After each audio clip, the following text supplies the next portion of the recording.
सुलेमान मूर्खता पर इतनी सारी बातें करता है, लेकिन हम मूर्खता पर उतनी ही कम बातें करते हैं। क्योंकि कई लोग मूर्खता को सामने वाले का उत्साह या लक्ष्य समझते हैं कि गलती कर बैठते हैं। उन्हें लगता है कि शायद ये ऐसा कर ही लेगा। पर आपको बताऊं, नीति वचन भविष्यवाणियां नहीं है, पर जीवन की सच्चाइयां हैं।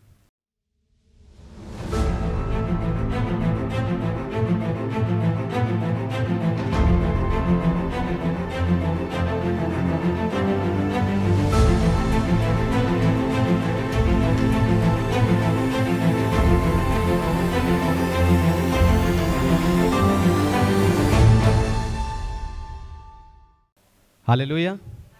तो आए आज के वचन में चलें, पवित्र शास्त्र बाइबल से आज का संदेश सुने।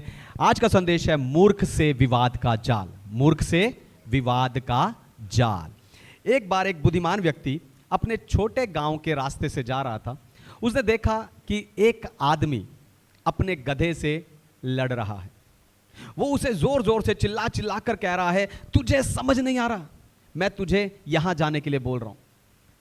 लेकिन वो गधा अपनी जिद में वहीं पर खड़ा रहा, वहां से हिला नहीं। तब वो व्यक्ति, वो आदमी अपने गधे को मारने लगा, उसे पीटने लगा, और वहां पर जितने लोग थे वो सब उस व्यक्ति को देखकर हंसने लगे। तब उस बुद्धिमान व्यक्ति ने कहा कि भाई, जितना तू इसे समझा रहा है उतना ही तेरा गधा जिद में बढ़ता जा रहा है। तू उसे समझा नहीं रहा, उल्टा तू अपना समय बर्बाद कर रहा है। उस आदमी ने कहा कि भाई, मैं तो सही ही कह रहा हूं। लेकिन उस बुद्धिमान व्यक्ति ने कहा कि सही कहना और सही समय पर कहना दो अलग बातें हैं। इसी तरह हम भी कई बार गधों से बहस करते हैं, यानी उन लोगों से बहस करते हैं जो सुधरना नहीं चाहते, बस अपनी बात मनवाना चाहते हैं। वो ना सुनते हैं और ना समझना चाहते हैं, और हम अपनी शांति, अपना समय और अपनी आत्मा की ऊर्जा उन लोगों पर खर्च कर देते हैं। इसीलिए बाइबल हमें सिखाती है कि हमें कब चुप रहना है और कब बोलना है। हालेलुया। इसीलिए बाइबल हमें सिखाती है कि हमें कब चुप रहना चाहिए और कब बोलना चाहिए, क्योंकि कभी कभी मूर्ख से बहस करना उसकी तरह मूर्ख बन जाना होता है, और कभी मूर्ख को जवाब ना देना उसकी गलतफहमी को बढ़ावा देना हो जाता है। उसकी गलतफहमी को बढ़ावा देना हो जाता है। इसलिए आज मैं आपको मूर्ख के साथ सही व्यवहार करने के लिए उत्साहित करने जा रहा हूं। लेकिन उससे पहले मैं चाहता हूं कि दुनिया भर से जितने विश्वासी आत्मिक उत्साह की सभा के संदेश को इंटरनेट के द्वारा और शुभ संदेश टीवी चैनल के द्वारा सुनते हैं, हम जोरदार ताली से उनका स्वागत करें।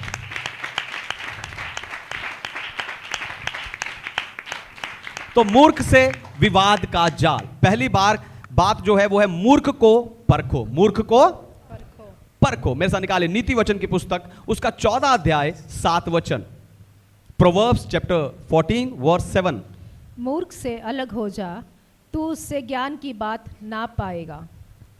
आमीन। परमेश्वर के नाम की महिमा हो। आप देखो, सुलेमान मूर्खता पर इतनी सारी बातें करता है, लेकिन हम मूर्खता पर उतनी ही कम बातें करते हैं। क्योंकि कई लोग मूर्खता को सामने वाले का उत्साह या लक्ष्य समझते हैं कि गलती कर बैठते हैं।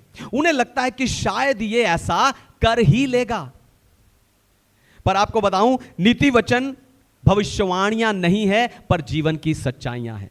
दोबारा सुनिए, ध्यान से सुनिए। नीति वचन भविष्यवाणियां नहीं है, पर जीवन की सच्चाइयां हैं। जब राजा सुलेमान ने परमेश्वर से समझ को प्राप्त किया, उस समझ के द्वारा उसने जीवन को समझा, और जीवन की उन्हीं सच्चाइयों को उसने आने वाली पीढ़ियों के लिए लिख दिया, ताकि मैं और आप मूर्ख लोगों से और मूर्खता के कामों से बच सकें। हालेलुया। ताकि हम मूर्खता से और मूर्ख के कामों से बच सकें। हालेलुया। यानी नीति वचन हमें बुद्धिमानी के साथ सोचने के लिए है, ना कि सीधा उठाकर लागू करने के लिए। हालेलुया। नीति वचन बुद्धिमानी से सोचने के लिए, सीधा उठाकर लागू करने के लिए नहीं है। अगर नीति वचन में कोई वचन लिखा है तो वो आपकी प्रार्थना का विषय नहीं है कि प्रभु आपने ऐसा कहा है, अपने ही सोते का पानी पिया कर और आप प्रार्थना करें, नहीं, वो आपको बुद्धिमानी से सोचने के लिए, जीवन में लागू करने के लिए, व्यवहार करने के लिए है। यानी आपको सही तरीके से सोच समझकर और परखकर इन नीति वचनों को अपनी जिंदगी में और अपने हालातों में लागू करना है। हालेलुया। उन्हें अपनी जिंदगी में, अपने हालातों में आपको लागू करना है। इसका अर्थ हुआ कि मूर्ख से सही व्यवहार करने के लिए आपको परख का वरदान चाहिए। मूर्ख को पहचानने के लिए, मूर्ख से सही व्यवहार करने के लिए आपको क्या चाहिए? परख का, आत्मा का वरदान चाहिए। आपको बताऊं, जैसे आपकी बीमारी के लिए डॉक्टर आपको प्रिस्क्रिप्शन यानी दवाई की पर्ची लिखकर देता है, उसी तरह से परख आपकी समस्या का प्रिस्क्रिप्शन है। हालेलुया। परख का आत्मा आपकी हर समस्या का, मूर्ख से बचने का, मूर्ख से व्यवहार करने का और आपकी हर समस्या से बाहर आने का प्रिस्क्रिप्शन है। कैसे? आपका आत्मिक डॉक्टर होने के नाते मेरा प्रिस्क्रिप्शन है कि मूर्ख से बात करने के समय अगर आप संभल कर बोलें तो ये आपकी शांति को बनाए रखता है। यानी आप बेकार के, बेफालतू के ड्रामे में नहीं पड़ते, आपकी सोचने की और बोलने की शक्ति बची रहती है। फिर मूर्ख से संभल कर बोलना आपकी उन्नति को बनाए रखता है। अगर आप मूर्ख से समझ के बोलें तो आप अपनी उन्नति को बनाए रख सकते हैं। कैसे? क्योंकि जो समय और ताकत आप मूर्खता करने में लगाते हो, उस समय, उस ताकत को आप अपनी उन्नति के लिए इस्तेमाल करते हो। फिर मूर्ख से संभल कर बोलना आपके उद्देश्य को बनाए रखता है। यानी जो बुद्धि और ताकत आप अपने उद्देश्य को पूरा करने में लगा सकते हो, उन्हें आप बेकार के कामों में नहीं लगाते। फिर मूर्ख से संभल कर बोलना आपके आदर को बना के रखता है। हालेलुया। मूर्ख से संभल कर बोलना आपके आदर को बना के रखता है, क्योंकि जब आप मूर्ख से साथ लगातार संगति करते हो तो उसके जैसे बन जाते। असल में जब आप मूर्ख के साथ संगति करते हो तो मूर्ख आपको अपने लेवल पर खींच लेता है। आप जिस लेवल पर हो उस लेवल से वो आपको अपने लेवल पर खींच लेता है और आप भी वही अनुभव पाते हो, आप भी वही चीजें को प्राप्त करते हो जिन्हें अनुभव को वो मूर्ख पा रहा होता है। इसलिए पौलुस तीमुथियुस की पत्री में तीमुथियुस को कहता है कि परमेश्वर के दास को झगड़ालू नहीं होना चाहिए, पर वचन में निपुण होना चाहिए। क्योंकि जब आप कुछ बातें, कुछ आदतें, कुछ काम, कुछ पाप नहीं छोड़ते तो वो भी आपको नहीं छोड़ते। हालेलुया। जब आप कुछ बातें, कुछ पाप नहीं छोड़ते तो वो बातें और वो पाप भी आपको नहीं छोड़ते और आप मूर्ख जैसा अनुभव पाते हो। फिर मूर्ख से संभल कर बोलना आपकी आत्मा को ढाल देता है। यानी आपका भीतरी मनुष्य तब भी क्या होता है? मूर्खता से बच जाता है। आपको बताऊं, जब आप अपनी दृष्टि में, दूसरों की दृष्टि में और परमेश्वर की दृष्टि में मूर्ख नहीं ठहरते, तब आप डबल आशीष पाते हो। हालेलुया। जब आप अपनी दृष्टि में, दूसरों की दृष्टि में, परमेश्वर की दृष्टि में मूर्ख नहीं ठहरते तो आप दुगनी आशीष पाते हो। कैसे? एक, आप खुद अपनी उन्नति के लिए काम करते हो और दूसरा, परमेश्वर आपको बढ़ाते हैं। हालेलुया। इसलिए मूर्ख को परखो और मूर्खता से बचो। हालेलुया। दूसरी बात है, मूर्ख की मूर्खता का मूल्यांकन करें। मूर्ख की मूर्खता का मूल्यांकन करें। पहला मूर्खता को पहचानना है, दूसरा उसकी मूर्खता का मूल्यांकन करना। पढ़िए पहला थिस्सलुनीकियों की पत्री अध्याय 5 वचन 21। First Thessalonians chapter 5 verse 21। सब बातों को परखो, जो अच्छी हैं उन्हें पकड़े रहो। आमीन। परमेश्वर के नाम की महिमा हो। तो मैं आपको किसी का न्याय करने के लिए नहीं कह रहा, पर मूल्यांकन करने के लिए कह रहा हूं। मूल्यांकन करने में और न्याय करने में फर्क होता है। आप यह सोचकर रुक जाते हो कि मुझे किसी का न्याय नहीं करना, सही है, लेकिन आप मूल्यांकन कर सकते हो। प्रभु यीशु मसीह का अपने चेलों के साथ अंतिम भोजन की वो घटना को आप याद करो। वहां प्रभु चेलों से कहते हैं, तुम में से एक मुझे पकड़वाएगा। सारे चेले कहते हैं, प्रभु कौन? प्रभु कौन? वो कौन है? यीशु ने यह नहीं कहा कि परमेश्वर की मर्जी पूरी होगी, जब समय आएगा परमेश्वर प्रकट कर देगा तब देख लेना। नहीं, प्रभु ने अच्छे से मूल्यांकन करके कहा, जिसे ये टुकड़ा मैं भिगो कर दूं वही। और वो टुकड़ा यहूदा इस्करियोती को देने के बाद यीशु मसीह कहते हैं, जो तू करता है जल्दी कर। यीशु ने उसे मनाने की या समझाने की कोशिश नहीं की। हालेलुया। प्रभु यीशु मसीह ने यहूदा इस्करियोती को मनाने की या समझाने की कोशिश नहीं की, क्योंकि प्रभु मूल्यांकन कर चुके थे कि इसको समझाया नहीं जा सकता।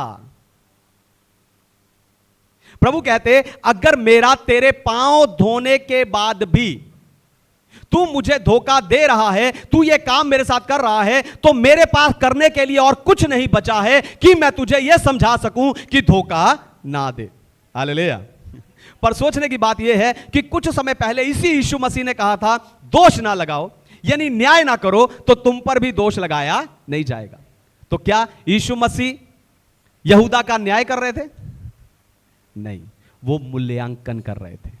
हालेलुया। वो उसके मन का, उसके जो बुराई का, उसके जो अंदर मूर्खता है, उसका मूल्यांकन कर रहे थे। मूल्यांकन और न्याय में फर्क को अगर आपको बताऊं तो मूल्यांकन सामने वाले के फल और बर्ताव को देखना होता है, लेकिन न्याय उसे सीधा दोषी ठहराना होता है। मूल्यांकन देखकर परखना होता है कि वो व्यक्ति कैसा है, कितना ईमानदार, कितना वफादार, वो परखना होता है, लेकिन न्याय करना, उसे सीधा दोषी ठहराना होता है। हालेलुया। इसलिए बाइबल आपको न्याय करने से मना करती है। इसलिए बाइबल आपको न्याय करने से मना करती है, क्योंकि आपको न्याय के बारे में ज्यादा चीजें नहीं पता। हालेलुया। आप कई चीजों को न्याय समझ लेते हो, आप कई बातों में न्याय कर देते हो, लेकिन बाइबल कहती है कि आपको न्याय नहीं करना। बाइबल आपको न्याय करने से मना करती है, क्योंकि आपको न्याय के बारे में ज्यादा बातें नहीं पता। क्योंकि जिन बातों में आप दूसरे का न्याय करते हो, उन्हीं बातों में, उन्हीं कामों में आप खुद को निर्दोष ठहराते हो। हालेलुया। दोबारा सुनिए, ध्यान सुनिए। परमेश्वर आपको न्याय करने से मना करते हैं, क्योंकि परमेश्वर आपको न्याय के बारे में ज्यादा बातें नहीं पता है। इसलिए आप जिन बातों में दूसरों का न्याय करते हो, उन्हीं बातों में अपने आप को निर्दोष ठहराते हो। इसलिए आपको मूल्यांकन करना सीखना है। हालेलुया। इसलिए आपको मूल्यांकन करना सीखना चाहिए, ताकि आप धोखे को संभाल सको, ताकि आप धोखे को संभाल सको। यहूदा का धोखा और पतरस का धोखा दोनों अलग हैं। यहूदा इस्करियोती का धोखा और पतरस का धोखा दो अलग धोखे हैं। यहूदा इस्करियोती का मन बुरा था, लेकिन पतरस का दिन बुरा था। यहूदा इस्करियोती का मन बुरा था, लेकिन पतरस का दिन बुरा था।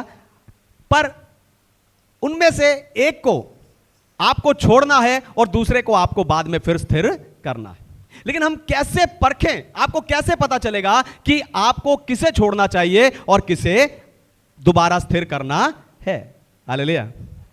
इसीलिए आपको नीति वचन दिए गए हैं, नीति वचन की सच्चाइयां दी गई हैं। आपको नीति वचनों को क्या करना? अच्छे से परख कर आत्मा द्वारा उन्हें लागू करना है। हालेलुया। उन नीति वचनों के द्वारा आपको मूल्यांकन करके आपको देखना है कि आपको किसे स्थिर करना चाहिए और किसे छोड़ना चाहिए। आपको न्याय करने के स्थान पर मूल्यांकन करना है। हालेलुया। आपको न्याय करने के स्थान पर मूल्यांकन करना है और उस रिश्ते की सच्चाई को आंकना है। हालेलुया। मूल्यांकन करने के साथ आप क्या कर सकते हैं? उस रिश्ते की सच्चाई को आंक सकते हैं। हालेलुया। है ना? हमने किसी को चोट पहुंचाई होगी, किसी ने हमें चोट पहुंचाई होगी, वो रिश्ता टूटा होगा, खराब हुआ होगा, गैप आया होगा, दूरी आई होगी, लेकिन आपने सॉरी भी कहा होगा, उसने भी सॉरी कहा होगा, कुछ ना कुछ हुआ, कहीं ना कहीं कुछ ना कुछ हुआ होगा, लेकिन उस रिश्ते की सच्चाई आप कैसे आंक सकते हैं? आपको मूल्यांकन करके उस रिश्ते की सच्चाई को आंकना है। हालेलुया। जैसे आप देखकर मूल्यांकन करते हो कि यह सेब का पेड़ है, पर आप उसका न्याय नहीं करते कि अच्छा है या बुरा, वैसे ही आपको दूसरे के फलों को देखकर आप क्या कर सकते हो? आंक सकते हो कि इसके रिश्ते में कितनी सच्चाई है। यीशु मसीह ने यह नहीं कहा कि आप पेड़ के फलों से उसका न्याय कर सकते हो, नहीं। यीशु मसीह ने कहा आप पेड़ के फल से उसे पहचान सकते हो।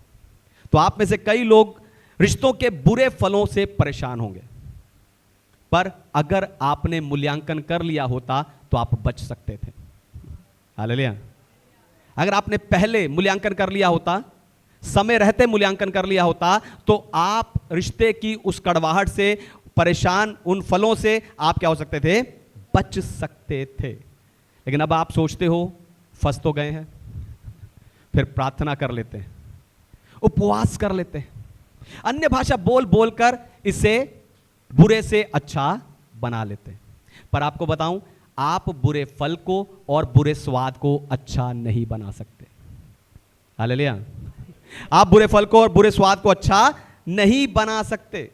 इसीलिए जिसने आपको धोखा दिया है या जिसने आप जिससे बुरा स्वाद पा चुके हो, उन्हें बदलने की बजाय आप अपनी जिंदगी में देखो कि उसके द्वारा आपकी जिंदगी में कितना नुकसान हुआ है। Hallelujah, hallelujah.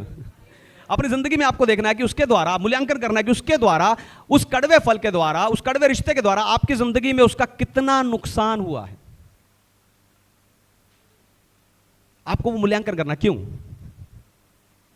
क्योंकि हो सकता है कि उस जो अंदरूनी घाव का गुस्सा और कड़वाहट आप कहीं दूसरी जगह पर निकाल रहे हो और अपनी आशीष को खो रहे हो। हालेलुया।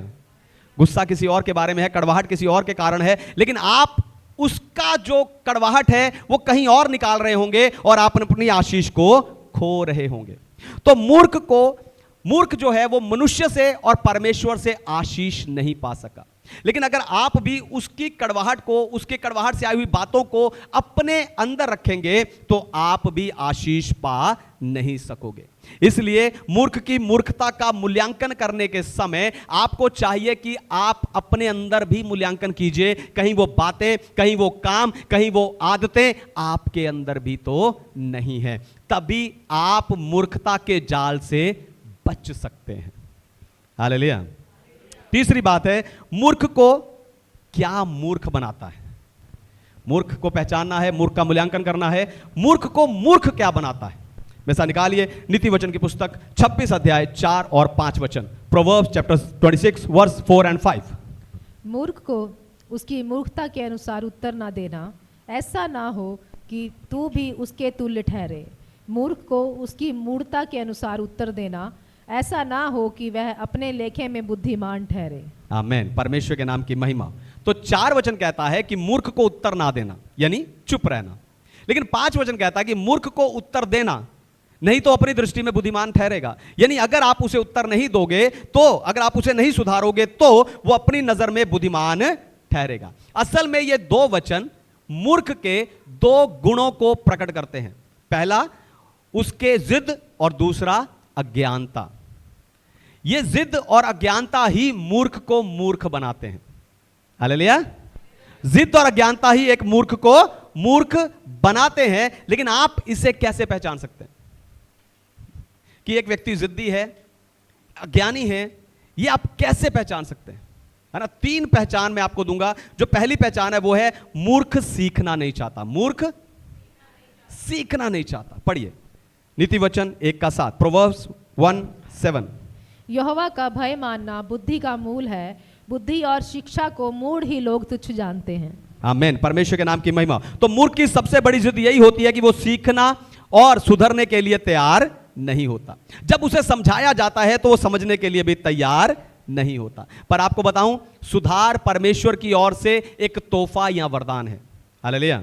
दोबारा सुनिए, ध्यान सुनिए। सुधार परमेश्वर की ओर से एक तोहफा या वरदान है। असल में आप जिस नतीजे का इंतजार कर रहे हो वो सुधार के दूसरी ओर है, जिस सुधार को आप अपनाने के लिए तैयार नहीं हो। आप जिस वैवाहिक जीवन की आशा कर रहे हो वो वैवाहिक जीवन आप जो सुधार के उस ओर है जिस सुधार को आप अपनाने के लिए तैयार नहीं हो। जिन आशीषों को आप प्राप्त करना चाहते हो वो आशीषें सुधार के उस ओर हैं जिस सुधार को आप अपना नहीं रहे हो। यानी एक व्यक्ति वहीं तक तरक्की पा सकता है जहां तक वो सुधार के लिए तैयार होता है। हालेलुया। एक व्यक्ति वहीं तक तरक्की पा सकता है जहां तक वो सुधार पाने के लिए तैयार होता है। हालेलुया। तो जिस चमत्कार के लिए आप प्रार्थना कर रहे हो, ध्यान सुनिए, जिस चमत्कार के लिए आप प्रार्थना कर रहे हो, आपको बताऊं वो चमत्कार परमेश्वर सुधार के रूप में आपको दे चुके हैं। जब आप उस सुधार को अपनी जिंदगी में लागू करोगे तब आप उस चमत्कार को भी अपने जीवन में अनुभव करोगे। यह सच्चाई है कि परमेश्वर की कई आशीषें ऐसे रूप में आती हैं जो पहचानी नहीं जा सकती। दोबारा सुनिए, ध्यान सुनिए। परमेश्वर की कई आशीषें ऐसे रूप में आती हैं जिन्हें पहचानना मुश्किल होता है। हालेलुया। क्यों? क्योंकि लोगों ने धारणा बनाई होती है कि मेरी आशीष ऐसी दिखाई देनी चाहिए। 3 मंजिल का घर हो, 4 टायर वाली गाड़ी हो, पत्नी इतनी गोरी हो, लोगों ने धारणा बनाई होती है कि मेरी आशीष ऐसी दिखनी चाहिए। इसीलिए कई लोग यीशु मसीह को भी पहचान नहीं पाए। वो आज भी मसीहा के आने का इंतजार कर रहे हैं, जबकि मसीहा सदियों पहले, सालों पहले आ चुके थे।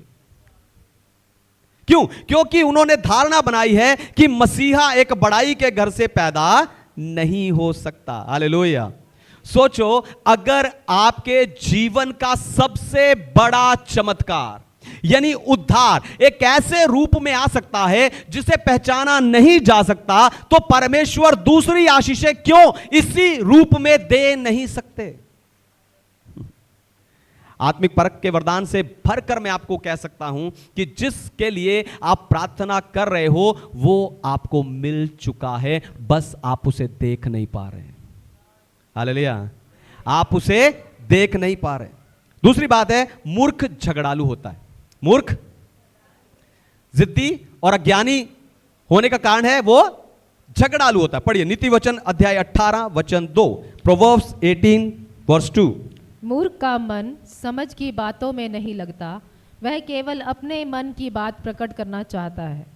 आमीन। परमेश्वर के नाम की महिमा। तो कई बार आप अपनी आत्मरक्षा के लिए अपनी आवाज को ऊंचा करते हो और झगड़ा करते हो, लेकिन आपको तब झगड़ना नहीं चाहिए जब मैं आपको ही बचाने की कोशिश कर रहा हूं।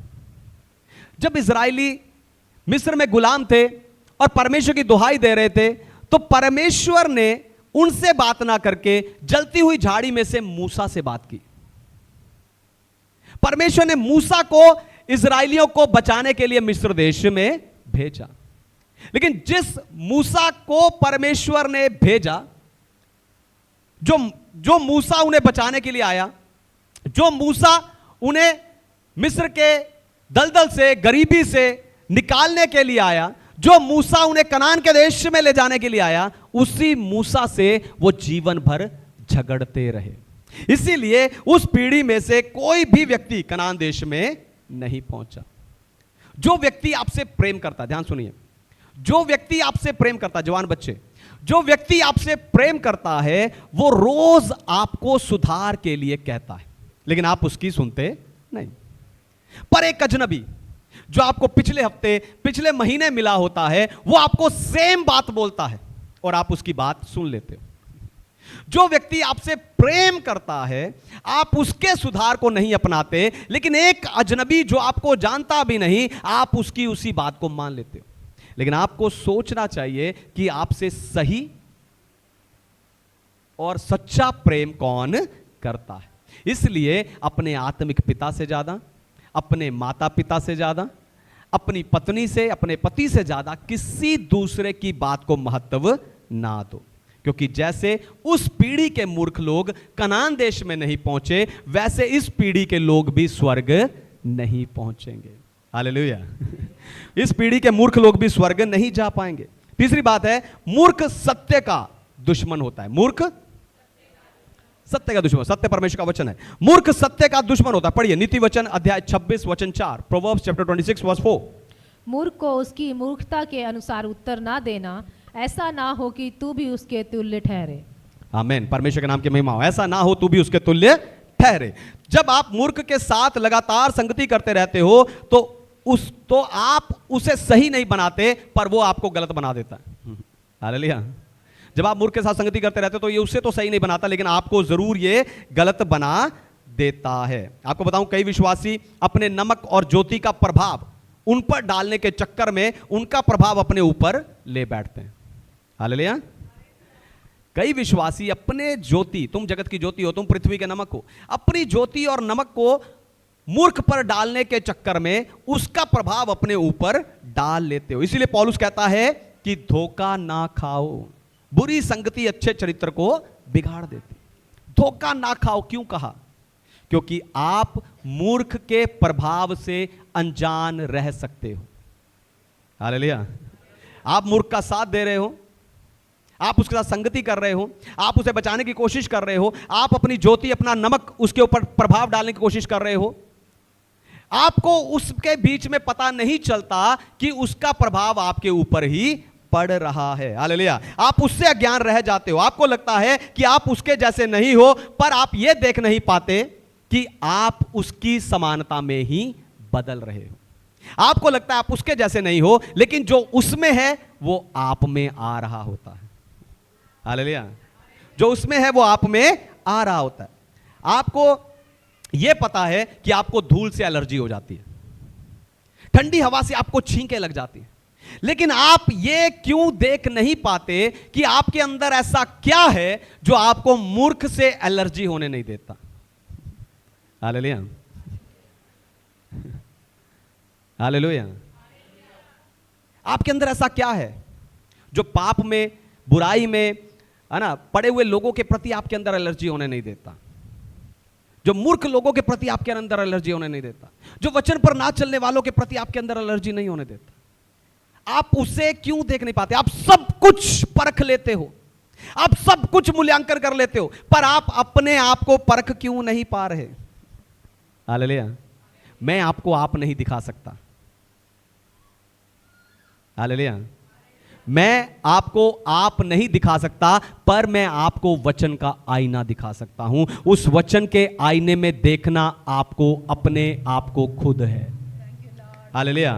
उस वचन के आईने में आपको अपने आप को खुद ही देखना पड़ेगा। मेरी प्रार्थना है कि आज आपकी आंखों से छिलके उतरे, ताकि आप सच्चाई को देख सकें, आप सत्य वचन को देख सकें, आप मूर्ख से, मूर्खता के कामों से बाहर आ सकें। हालेलुया। परमेश्वर आपके मन की कठोरता को दूर करे और आप सत्य को ग्रहण करें। तो आए अपनी आंखों को बंद करें, अपने आप को परमेश्वर के हाथों में दें।